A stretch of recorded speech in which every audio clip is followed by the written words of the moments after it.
आणि यापुढची बातमी सुद्धा निवडणुकीशी संबंधित आहे, पण थोडीशी वेगळी सुद्धा। सोलापूर जिल्ह्यामध्ये दुष्काळाच्या झळा जाणवायला सुरुवात झाली आहे आणि गावोगावी नागरिकांना पाणी टंचाईचा सामना करावा लागतोय। दरवर्षी पाणी टंचाईची झळ बसू नये म्हणून जिल्ह्यात मोठ्या प्रमाणात पाणी वाटपासाठी प्रशासनासह विविध समाजसेवी संघटनांकडून टँकर पुरवली जातात।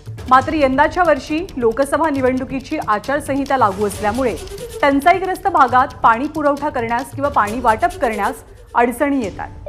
अगदी हीच अडचण ओळखून आमदार प्रणिती शिंदे आणि सोलापूरच्या लोकसभेच्या उमेदवार यांनी टंचाईग्रस्त भागात सामाजिक संघटनांकडून पाणी वाटप करण्यासाठी आचारसंहितेमधून मुभा मिळावी अशी विनंती करणारं पत्र राज्य निवडणूक आयोगाला सादर केलंय।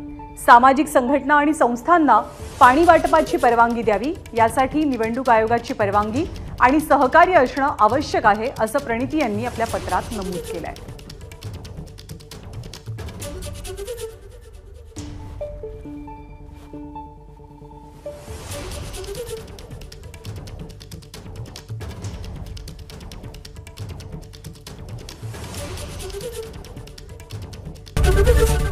एबीपी माझा, उघडा डोळे बघा नीट।